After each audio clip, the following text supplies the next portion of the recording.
Ladies and gentleman, अगर आप व्यापारी हैं, व्यापार करते हैं, कंप्लायंसेस जरूर कीजिए, कंप्लायंसेस पे फोकस जरूर कीजिए, बिकॉज कंप्लायंसेस बहुत इंपॉर्टेंट है। कंप्लायंसेस बहुत इंपॉर्टेंट है। टैक्स एंड रेगुलेटरी कंप्लायंसेस जरूर फोकस कीजिए, जरूर फुलफिल कीजिए। अब एक important compliance, GST and TDS on metal scrap. Metal scrap के व्यापारी, अगर आप मेटल स्क्रैप में डील करते हैं तो आपके ऊपर जीएसटी एंड टीडीएस का प्रोविजंस अप्लीकेबल हो गया है। 10 अक्टूबर 2024 से ये प्रोविजंस अप्लीकेबल हो गया है, GST and TDS on metal scrap. अब ये मेटल स्क्रैप के ऊपर जीएसटी एंड टीडीएस कैसे, व्यापारी कैसे कंप्लायंसेस को फुलफिल करेंगे? बहुत ही सिंपल है। अगर आप बिजनेस को देखें, अगर आप जीएसटी में रजिस्टर्ड है और सामने वाला पार्टी जिससे भी आप माल परचेस करते हैं, अगर वो भी जीएसटी में रजिस्टर्ड है, तो ये ट्रांजेक्शन्स आपके B2B ट्रांजेक्शन्स में कन्वर्ट होता है। ये ट्रांजेक्शन्स को B2B ट्रांजेक्शन्स हम लोग कहते हैं। अगर आप जीएसटी में रजिस्टर्ड नहीं है और सामने वाला पार्टी जिससे आप माल परचेस कर रहे हैं वो भी जीएसटी में रजिस्टर्ड नहीं है, तो आप लोग दोनों के दोनों जीएसटी में रजिस्टर्ड नहीं है, तो आप दोनों के दोनों अनरजिस्टर्ड बिजनेस के अंदर कवर्ड होंगे, क्योंकि जीएसटी के अंदर आप लोग दोनों रजिस्टर्ड नहीं है। और अगर आप जीएसटी में रजिस्टर्ड है और जिससे आप माल परचेस करते हैं वो जीएसटी में रजिस्टर्ड नहीं है, तो आप जीएसटी में रजिस्टर्ड, वो जीएसटी में अनरजिस्टर्ड, तो अनरजिस्टर्ड पर्सन से आप माल परचेस कर रहे हैं। एंड सामने वाला पार्टी जिससे आप माल परचेस कर रहे हैं वो जीएसटी में रजिस्टर्ड है, लेकिन आप जीएसटी में रजिस्टर्ड नहीं है। तो ये 4 केसेस आपके बनते हैं, registered to registered, unregistered to unregistered, unregistered to registered and registered to unregistered. अब आपको देखना है कि आप एज ए व्यापारी आप किस कैटेगरीज में कवर्ड है। अगर आप रजिस्टर्ड नहीं है और सामने वाला पार्टी जिससे भी माल आप परचेस कर रहे हैं, स्क्रैप परचेस कर रहे हैं, वो भी रजिस्टर्ड नहीं है, तो फिर जीएसटी एंड टीडीएस का कोई क्वेश्चंस नहीं है, कोई क्वेश्चंस नहीं है, कुछ भी आपके ऊपर अप्लीकेबल नहीं है। लेकिन अगर आप जीएसटी में रजिस्टर्ड है और सामने वाला पार्टी जिससे आप माल परचेस कर रहे हैं वो भी जीएसटी में रजिस्टर्ड है, तो फिर टीडीएस का प्रोविजंस अप्लीकेबल हो जाएगा। अब ये टीडीएस का प्रोविजंस क्या वो इनकम टैक्स का टीडीएस का प्रोविजन, इनकम टैक्स में जो टीडीएस का प्रोविजन है क्या वो इसके ऊपर अप्लीकेबल होने वाला है? जी नहीं। यहां पे टीडीएस ऑन मेटल स्क्रैप एक नया टैक्स इंट्रोड्यूस हुआ है जो कि 10 अक्टूबर 2024 से हर वो व्यापारी जो कि मेटल स्क्रैप में डील करते हैं और जीएसटी में रजिस्टर्ड है उसके ऊपर ये टीडीएस का प्रोविजन अप्लीकेबल है।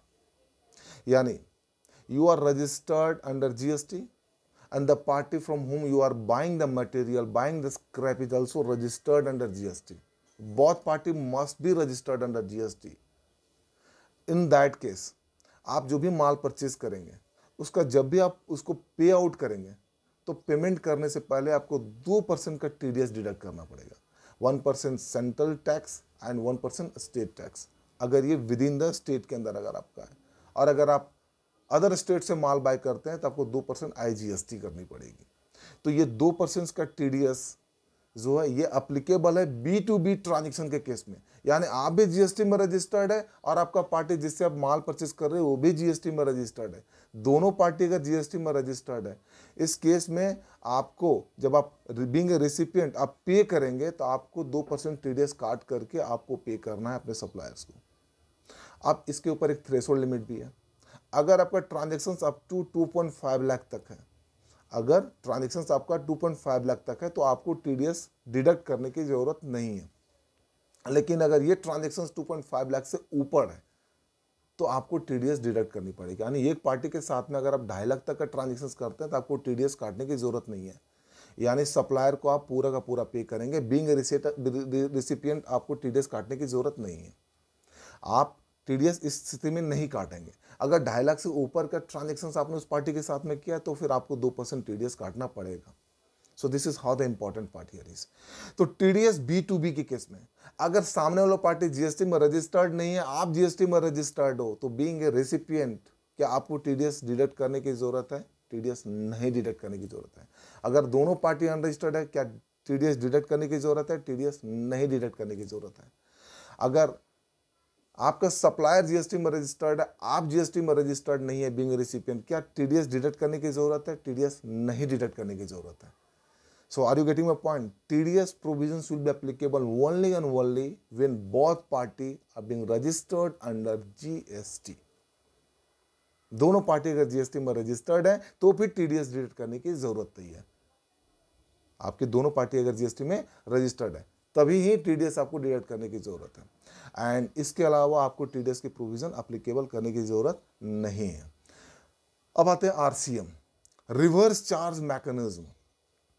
अब ये किसके ऊपर? Again 4 kind of transactions, 4 kind of registrations. आप जीएसटी में रजिस्टर्ड है, सामने वाला पार्टी भी जीएसटी में रजिस्टर्ड है, B2B। सामने वाला पार्टी जीएसटी में रजिस्टर्ड नहीं है, आप जीएसटी में रजिस्टर्ड है, दोनों रजिस्टर्ड नहीं है, आप रजिस्टर्ड नहीं है, सामने वाला पार्टी जीएसटी में रजिस्टर्ड है। तो इन 4 केसेस में अब आपका जो आरसीएम का प्रोविजन अप्लीकेबल होगा वो सिर्फ 1 केस में अप्लीकेबल होगा। अगर बहुत पार्टी जीएसटी में रजिस्टर्ड है, आरसीएम की प्रोविजन अप्लीकेबल नहीं होगा। सप्लायर को फॉरवर्ड चार्जेस के तहत जीएसटी पे करनी पड़ेगी। जीएसटी की लायबिलिटी आपको वो इनवॉइस के ऊपर लगा करके देगा। अगर सामने वाला पार्टी रजिस्टर्ड है, आप रजिस्टर्ड नहीं हो, अगेन उसको जीएसटी फॉरवर्ड चार्जेस के तहत जीएसटी लगा करके देना पड़ेगा। अगर आप भी रजिस्टर्ड नहीं है और सामने वाला पार्टी जिससे आप माल परचेज कर रहे हैं वो भी रजिस्टर्ड नहीं है, तो जीएसटी और टीडीएस का कोई कॉन्सेप्ट नहीं है, कोई प्रोविजंस नहीं अप्लीकेबल होगा। अब अगर आप जीएसटी में रजिस्टर्ड हैं और सामने वाला पार्टी जिससे आप माल परचेज कर रहे हैं वो जीएसटी में रजिस्टर्ड नहीं, यानी वो अनरजिस्टर्ड है, इस केस में आपको अंडर आरसीएम के तहत जीएसटी पे करना पड़ेगा। यहां पे आपके ऊपर जीएसटी का आरसीएम प्रोविजन अप्लीकेबल होगा और जो इनपुट आपको मिलेगी वो आफ्टर पेमेंट ऑफ टैक्स जो भी है, जैसे आप टैक्स पे करेंगे अंडर आरसीएम, आप अपना इनपुट क्लेम करने के लिए एलिजिबल हो जाएंगे। तो are you getting my point? 4 cases में किसके ऊपर टीडीएस का प्रोविजन अप्लीकेबल है, किसके ऊपर आरसीएम जीएसटी का प्रोविजन अप्लीकेबल है। ये बहुत ही इंपॉर्टेंट चेंजेस है, 10 अक्टूबर 2024 से ऑलरेडी इम्प्लीमेंट हो चुका है। So what you have to do as a Vyapari, as an entrepreneur, as a business owner, if you are dealing in the matter of scrap, right, in that case you have to apply these both provisions and you have to check whether you are covering into those cases or not. क्या आप registered है, सामने वाला party भी registered है, B2B के case में है तो आपको टीडीएस प्रोविजन चेक करना पड़ेगा, 2.5 लाख का लिमिट आपको चेक करना पड़ेगा। अगर आप जीएसटी में रजिस्टर्ड है, सामने वाला पार्टी जीएसटी में रजिस्टर्ड नहीं है, यानी आप अनरजिस्टर्ड पर्सन से माल परचेस कर रहे हैं, तो आरसीएम का प्रोविजन आपके ऊपर एप्लीकेबल हो जाएगा। आरसीएम के तहत आपको जीएसटी जमा करनी पड़ेगी। इसका एक सेपरेट फॉर्म भी है जो आपको फिल करनी है, आपको फाइल करनी है, सेपरेट रजिस्ट्रेशंस आपको लेनी पड़ेगी।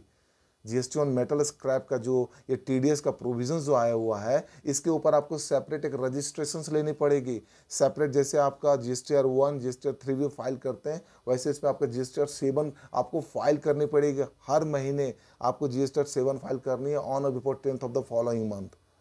Are you getting my point? So this is very important provisions. अगर आपके ऊपर मेटल स्क्रैप बिजनेस है, मेटल स्क्रैप बिजनेस में डील करते हैं, तो जीएसटी का टीडीएस का प्रोविजंस दोनों आपके ऊपर इम्प्लीमेंट है। आपको नए रजिस्ट्रेशंस लेने पड़ेगा, यानी 10 नवंबर को जो पहला रिटर्न आप फाइल करेंगे उससे पहले आप जीएसटी पोर्टल पर जा करके जीएसटी में रजिस्ट्रेशंस ले लीजिए। टीडीएस का प्रोविजंस आपके ऊपर अप्लीकेबल है तो टीडीएस का अलग से आपको एक रजिस्ट्रेशंस लेना पड़ेगा। जीएसटी पोर्टल पे वो ऑप्शंस अवेलेबल्स हैं। If you are finding any difficulties in registrations, then do not hesitate to comment on my inbox. कैसे रजिस्ट्रेशन करना है, क्या क्या फॉर्म्स उस पर फिल करने हैं, क्या डॉक्यूमेंटेशन उसमें अपलोड करना है, this all are very important document. And if you are finding any difficulties then I am here to support you and help you to be able to fill that particular form.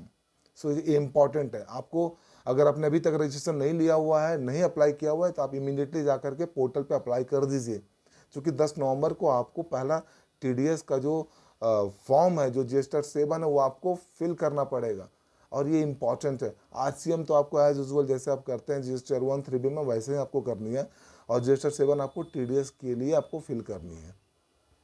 तो hope you are able to understand कि ये TDS और RCM आपके ऊपर applicable होने वाला है और ये कैसे आपके ऊपर आप इसको यूज़ करेंगे, कैसे फिल करेंगे। किसी भी तरह का प्रॉब्लम्स अगर आपको फाइलिंग में, आपको समझने में, कैसे फाइल करनी है, ये TDS का प्रोविजन कैसे इंप्लीमेंट करना है। If you finding any kind of difficulties my dear friend, ladies and gentleman, कोई प्रॉब्लम नहीं है, आपको सिंपली कमेंट बॉक्स में आपको कमेंट करना है, आपको बताना है कि मैं यहाँ पे स्ट्रगल कर रहा हूँ। I am here suggesting to support you, to help you to be able to fill that particular form and to fulfil that particular compliances which is applicable in your business. So I'm waiting for your comment. This is Sajjan Singh signing out. Until we meet again. Thank you. Thank you very much.